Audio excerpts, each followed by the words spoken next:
Boa noite a todos, que a paz do Mestre Jesus esteja presente, que possamos nessa noite aprender um pouco mais, para que possamos voltar para os nossos lares melhores do que aqui chegamos. Falar sobre falsos profetas. Falsos profetas ou falsos cristos não é algo muito fácil, até porque nós que estamos no planeta Terra, planeta ainda de expiações e provas, onde o mal ainda impera, não temos, na verdade, condições de nos achar melhor para julgar aqueles que erraram por algum motivo pessoal, por algum motivo que nós muitas vezes não somos, na verdade, donos da verdade para julgar. Por isso eu trouxe dois exemplos do passado.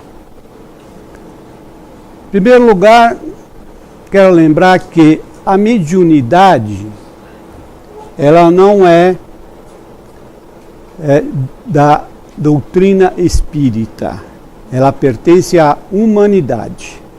A mediunidade existe desde que o mundo é mundo. Desde a época de Moisés, como nós já conhecemos, Moisés usou de médiuns. Inclusive o seu irmão Arão foi médium. Então, o que é um profeta? O que era um profeta da época antiga? Não era nada mais, nada menos que um médium enviado por Deus para alertar naquela época os reis e dirigentes que, por algum motivo, deveriam ser repreendidos por não seguirem as leis espirituais daquele tempo. Então, como exemplo, que todos já conhecem, foi o caso, por exemplo, do profeta João Batista, que todo mundo sabe que ele batizava lá no Rio do Jordão, naquela época, e ele, naquela época, fez uma advertência ao rei Herodes Antipas, que era divorciado da sua esposa e acabou arrumando como amante a esposa do seu irmão Herodes Filipe I. E realmente a esposa do Herodes Antipas, o nome dela era Fazélia. E a esposa do irmão dele, que depois ele ficou como amante, era a Herodias, que era, como todos sabem, a mãe de Salomé. Então aconteceu que Herodes deu uma festa lá no palácio, teve muitos convidados, e a Salomé dançou para o Herodes. E naquela época, a dança do ventre, como até hoje, é uma dança que todos conhecem, é uma dança que nós podemos dizer assim, que é uma dança bem provocante, porque até hoje existem lugares que dão essa dança do ventre para as mulheres que apreciam, Tem lugares aqui que dão essa dança. E o que aconteceu? Herodes ficou muito feliz, né? E como ele já estava um pouco bêbado, né? O que ele fez? Ele, quando terminou a dança, ele chamou a Salomé e disse para ela que ela poderia pedir o que ela quisesse a ele. E ele limitou, inclusive, até metade do seu reino.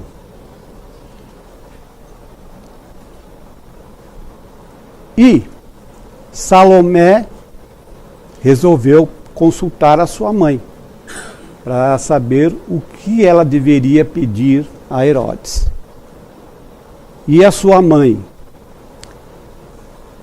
como estava já se sentindo mal com a questão do João Batista, né, que já estava preso devido a ele advertir o rei a ela pelo adultério, pediu então a cabeça de João Batista numa bandeja. E Herodes, um pouco relutante, acabou cedendo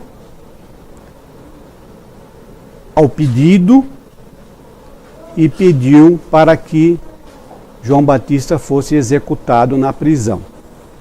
E foi aonde aconteceu de ele ter sido esse profeta que alertou o Herodes para um grande erro que ele havia cometido e acabou sendo sacrificado. Mais tarde também tem um outro caso semelhante do rei Davi. O rei Davi,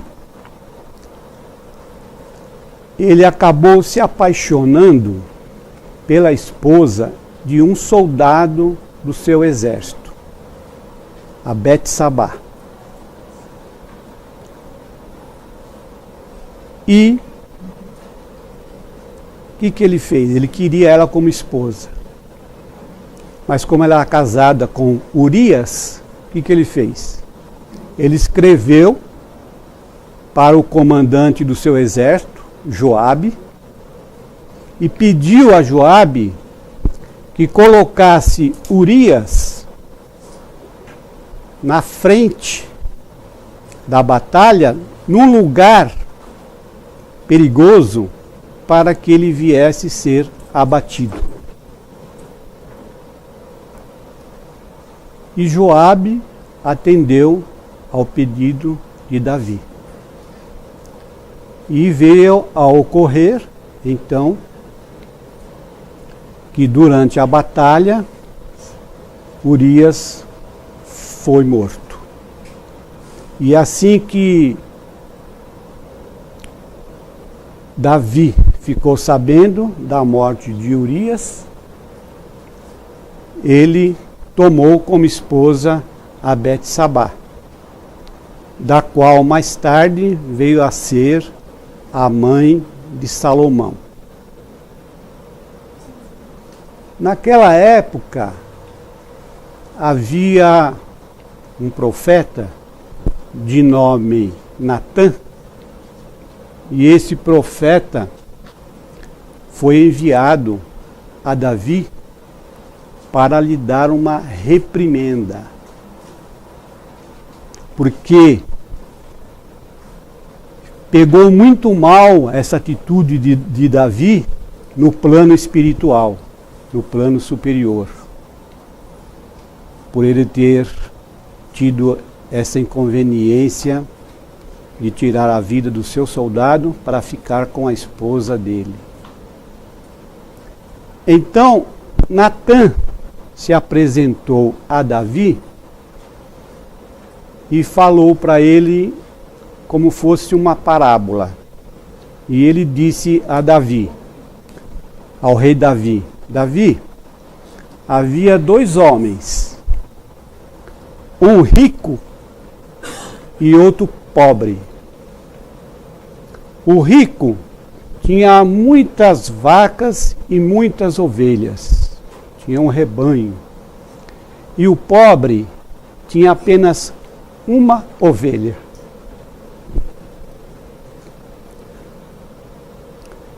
E essa ovelha era muito querida e dormia dentro de casa, junto com os seus filhos.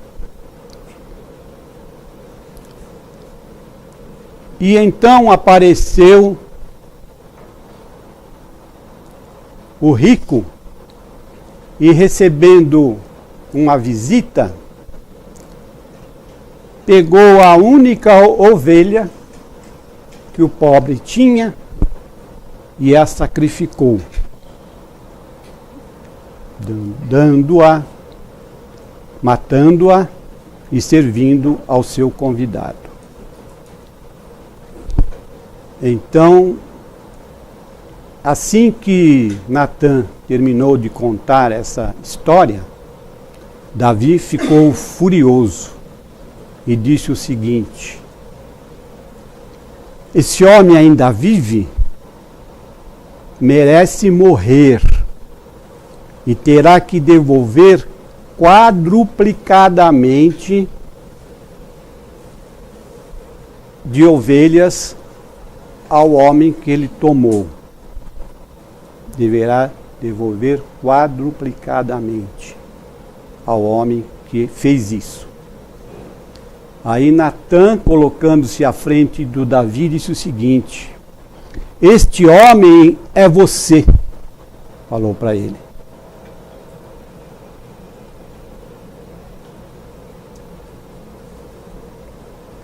E falou para ele: Urias, você, Deus deu a você tudo como rei. E também todas as mulheres de Israel e de Judá. No entanto, você pegou a única esposa que Urias tinha e amava.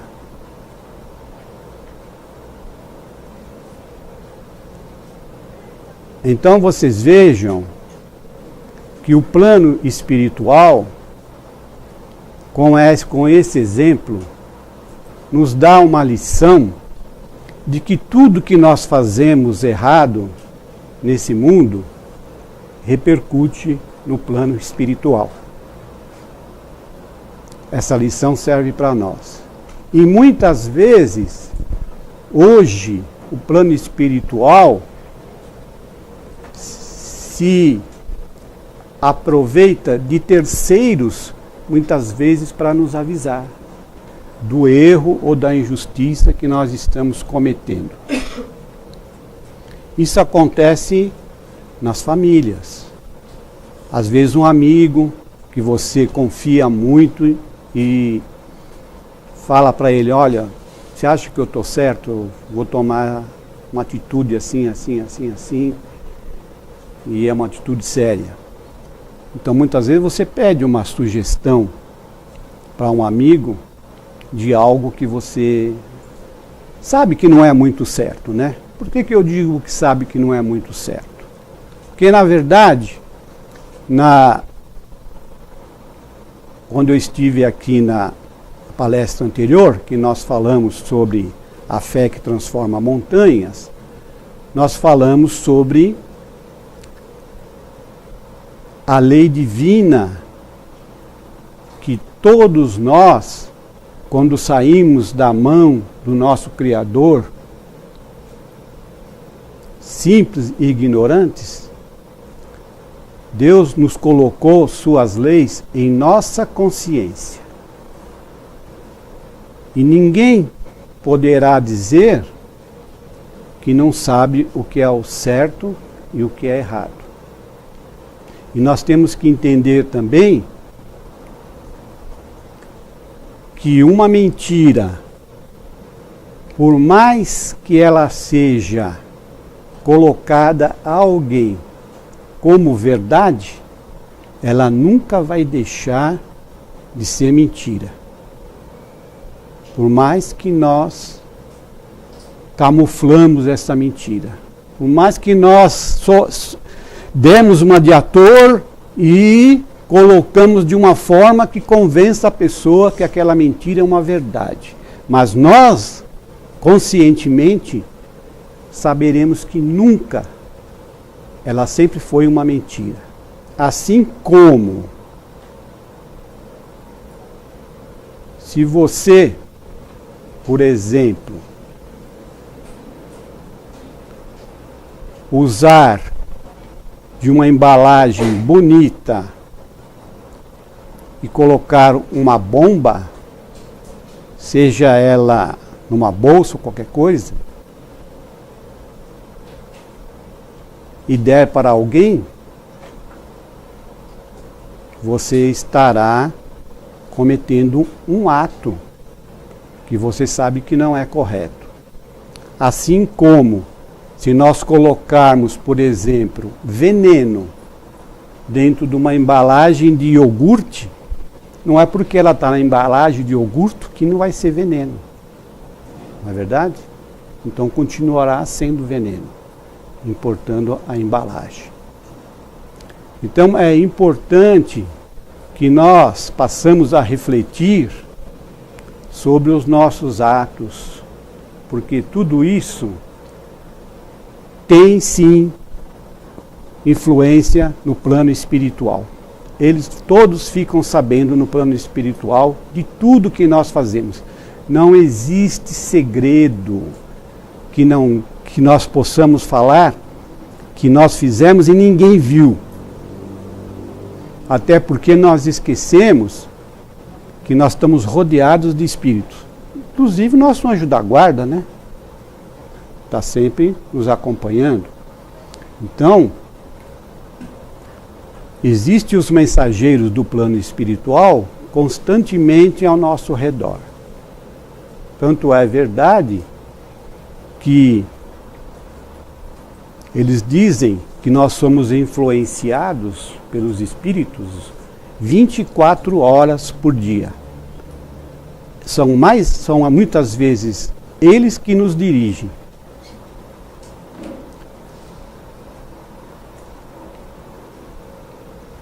Então, qual seria hoje a nossa condição de querer julgar alguém?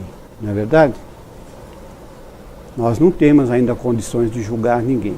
O que nós temos que fazer, na verdade, é nos melhorar.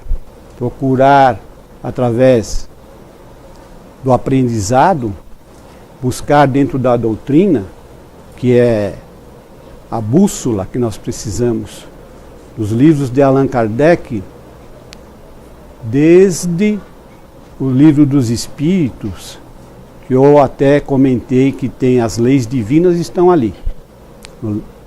As 10 leis divinas estão lá, na íntegra. Por quê? Porque quando nós tivermos as leis na nossa consciência, nós esquecemos. Mas Jesus trouxe de volta. Quando Jesus veio à Terra, Ele nos lembrou e trouxe novamente para nós essas leis divinas. E depois, quando, em 1857, Allan Kardec recebeu o Espírito da Verdade, que seria o Consolador que Jesus havia prometido que enviaria, ele nos passou essas leis divinas. Não só as leis divinas, como as 1019 perguntas que Kardec formulou, que se encontra hoje no Livro dos Espíritos, e que todos nós não podemos falar que é difícil de saber interpretar e ler, porque as perguntas já vêm com as respostas, sem a necessidade de você interpretar.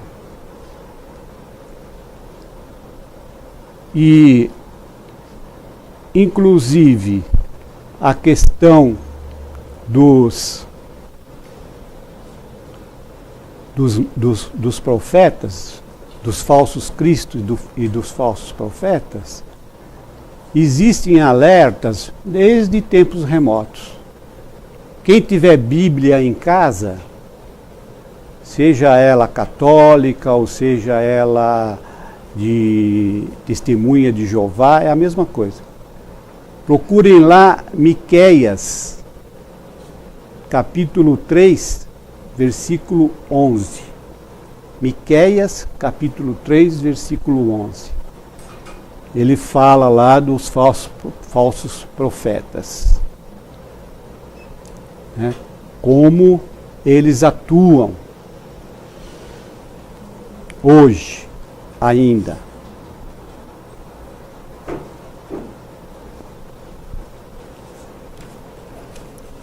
Inclusive eu trouxe ela aqui, ó. Miqueias 3:11 da Bíblia. Ele diz assim: os seus chefes dão as sentenças por suborno, e os seus sacerdotes ensinam por interesse, e os profetas adivinham por dinheiro, e ainda se encostam ao Senhor, dizendo: não está o Senhor no meio de nós? Nenhum mal nos sobrevirá. Então vocês vejam bem, gente. Jesus nos alertou que no dia que nós tivermos que passar pelo juízo final, não adianta falar que Senhor, Senhor, Senhor, se você fez isso. Porque vocês acham que Deus vai aceitar que você disse que ele estava com você numa má conduta? Não. Então nós temos que primeiro mudar a nossa conduta para depois sentir que fez a nossa parte, né? Porque nessa hora a gente vê que nós estamos sendo observados, sim.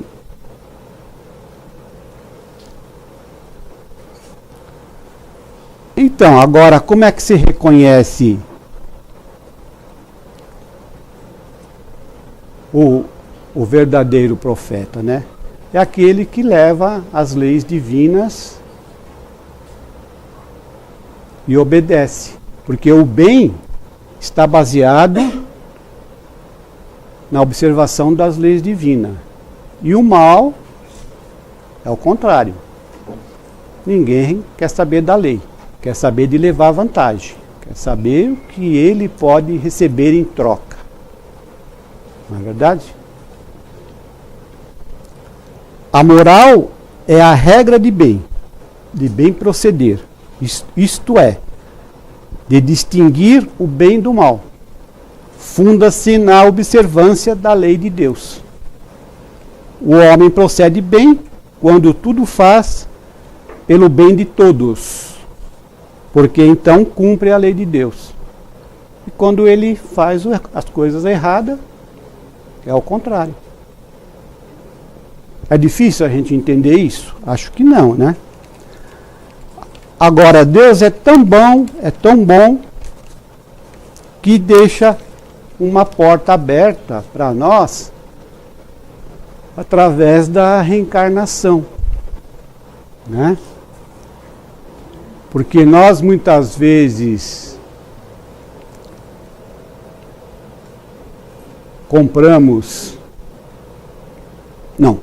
vendemos à vista, mas Deus permite que nós pagamos em prestações.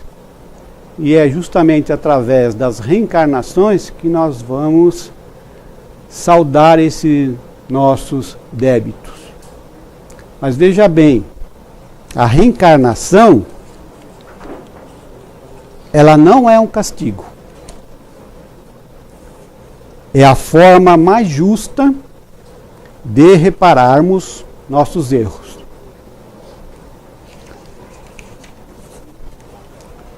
Quem sofre a consequência de um ato não está pagando, está se reeducando. Então, se nós pensarmos assim, não teremos que ter medo da reencarnação.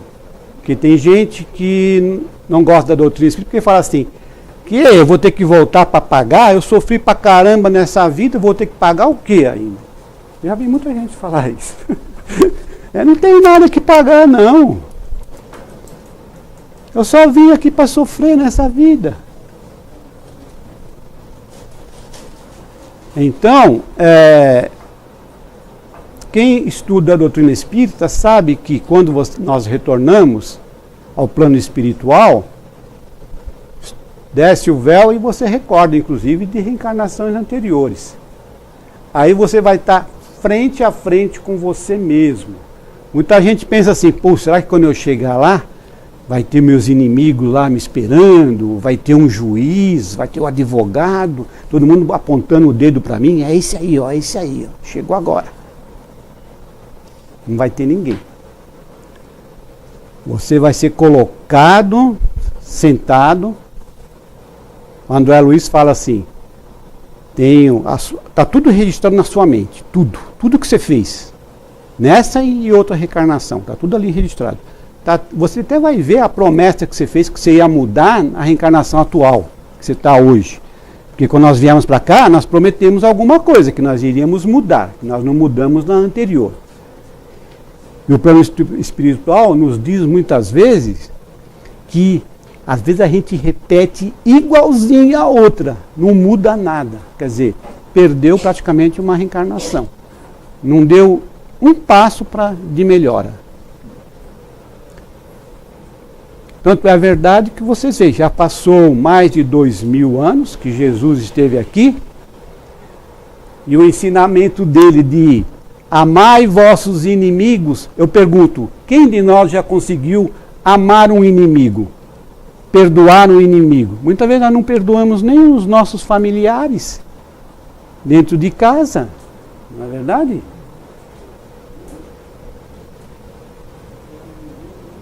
Nós vivemos em atrito.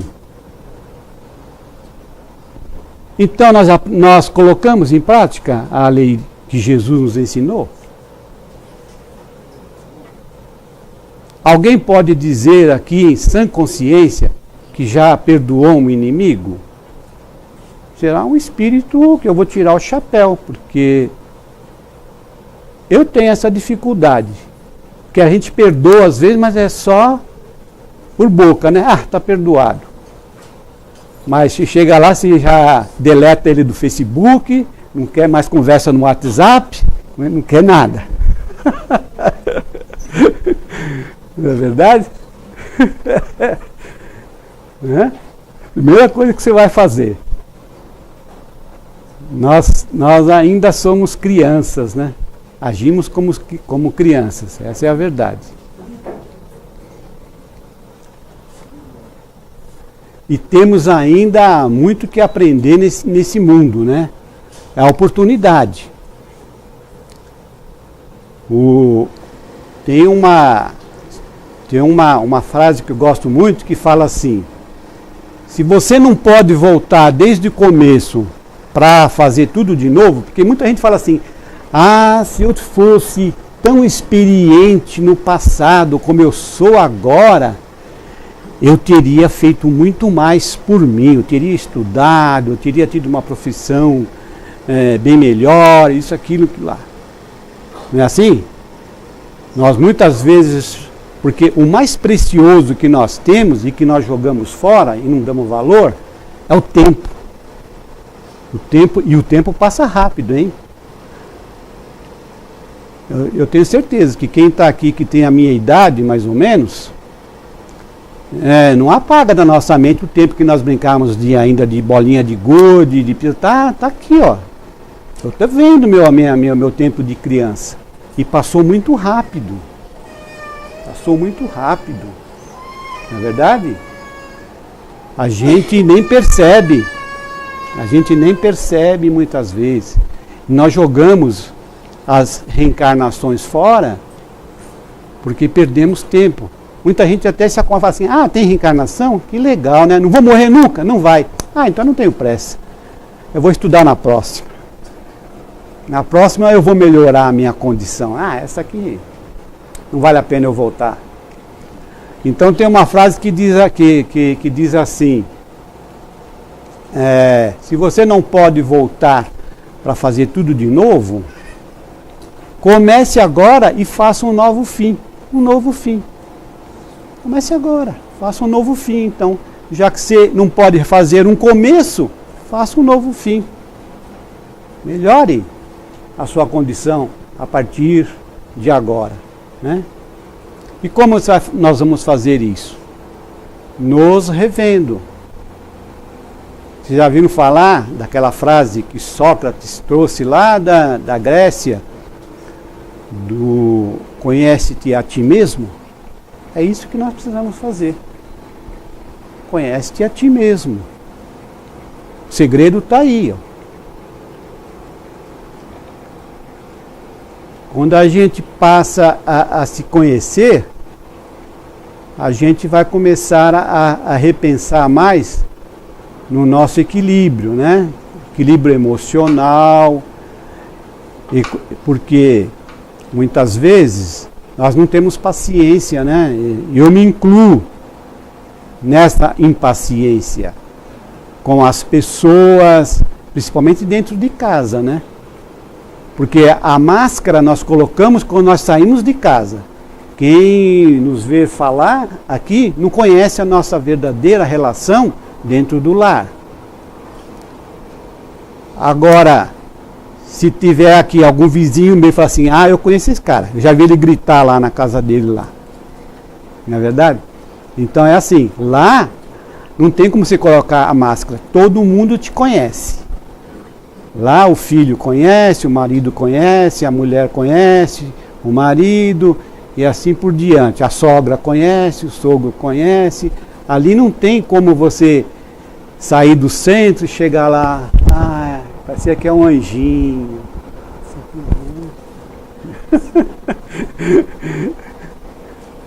Vai que eles vão falar assim, lá no centro você deve falar muito bem, você deve dar uma boa mensagem, mas aqui você não faz isso não.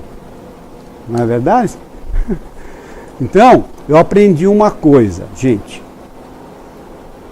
Nunca acredite no cristão, no homem. Siga o Cristo, não o cristão.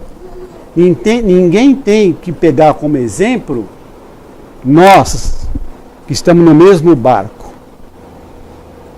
Nós temos que seguir o Cristo e não o cristão. Eu estou dizendo isso para vocês porque quando eu era criança, eu deixei o catolicismo, que aconteceu uma coisa, não chegou a acontecer, mas poderia ter acontecido, né?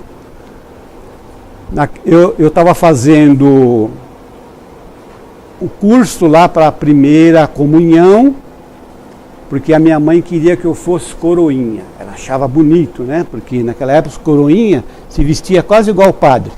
Era bonito, né? Aqueles coroinha lá no altar, com aquele sininho, e o padre ajoelhava, ele segurava a batina do padre, ele também tinha uma batininha. Né?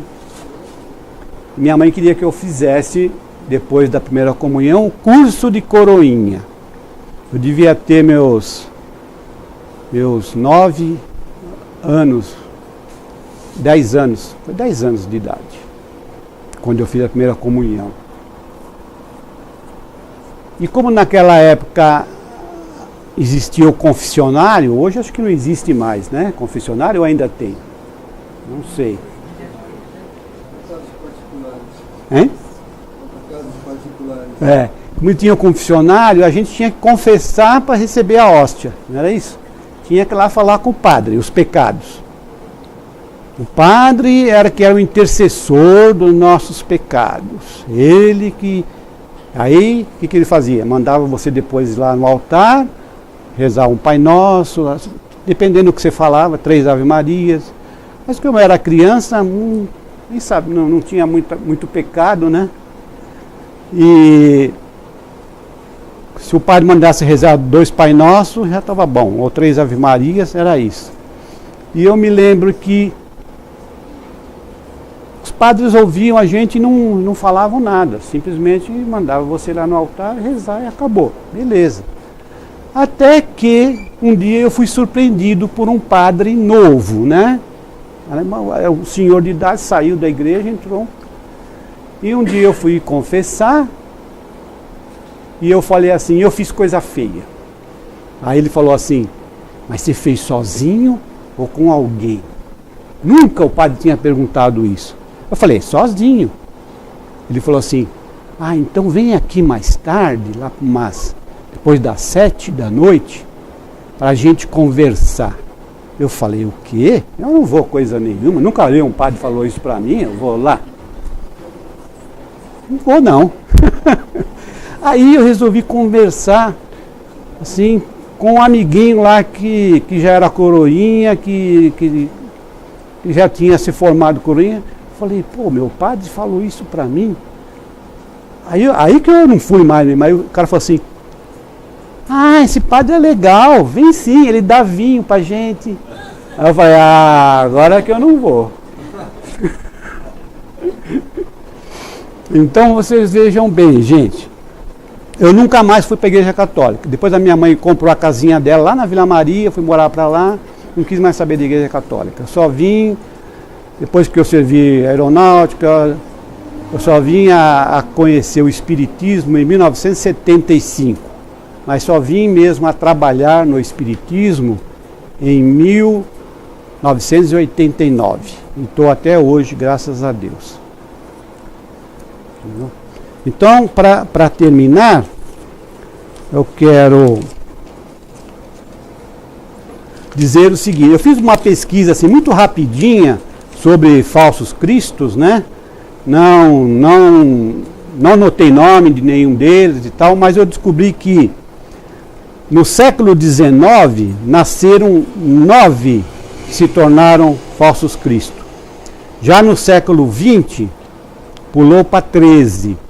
Inclusive, um desses 13 aí é o brasileiro, o tal de Henrique Cristo, que ele nasceu inclusive no mesmo ano que eu nasci, 1948. Né? E agora no século XXI, só teve 3 que nasceu. Então, aqui tem uma observação que diz assim, o seu número diminui à medida que os homens se esclarecem. Então, olha a importância que é da gente se esclarecer, de a gente estudar a doutrina espírita, conhecer a verdade, saber conhecer a moral, saber seguir as pessoas. Então, diz aqui, o verdadeiro profeta se reconhece por características mais sérias, exclusivamente de ordem moral.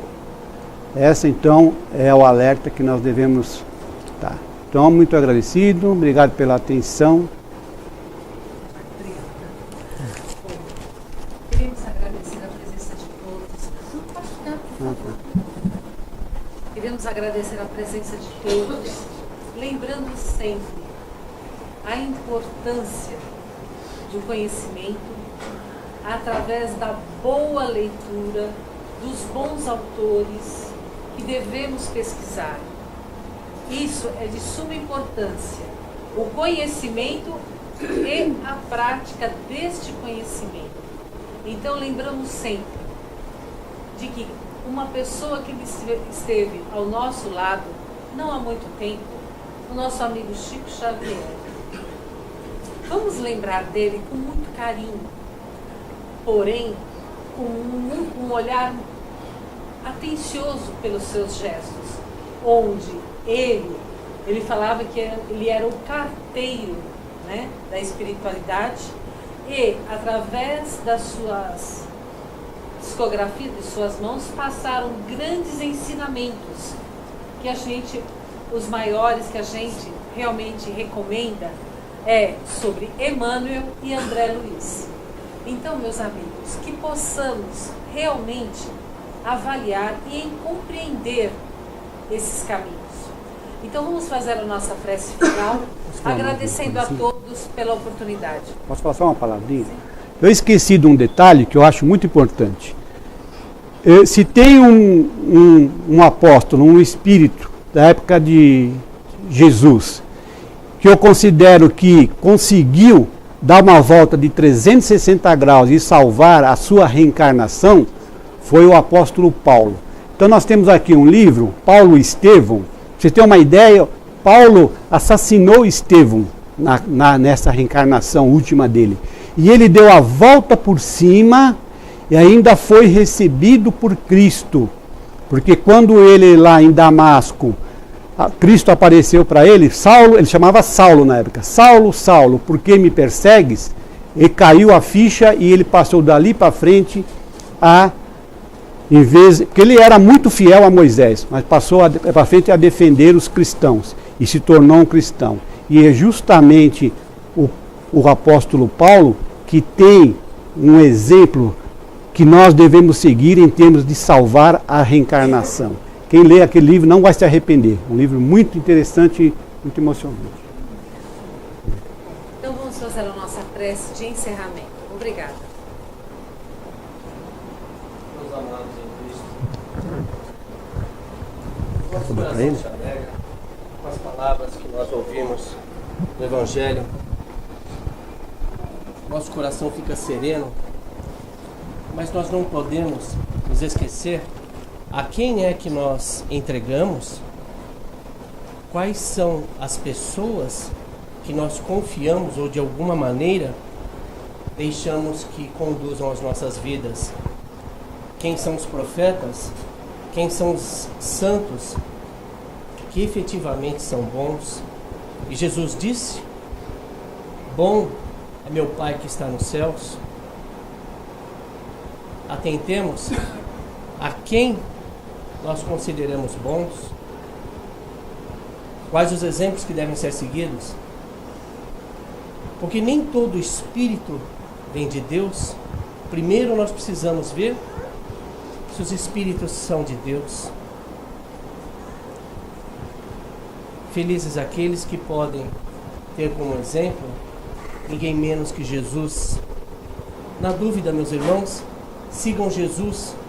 Não existe qualquer possibilidade de equívoco. Com o nosso coração serenado e pelas palavras do Cristo que nos ensinou a bendita oração, nós encerraremos essa primeira parte dos nossos trabalhos. Ousadamente diremos: Pai nosso que estais nos céus, santificado seja o vosso santo nome. Venha a nós o vosso reino, seja feita a vossa vontade, assim na terra como no céu. O pão nosso de cada dia nos dai hoje, perdoai as nossas ofensas, assim como nós perdoamos a quem nos tem ofendido. E não nos deixeis cair em tentação, mas livrai-nos de todo o mal, porque vosso é o reino, o poder e a glória para todos sempre. Que assim seja, meus irmãos. Que Deus os abençoe, aos senhores e aos familiares dos senhores.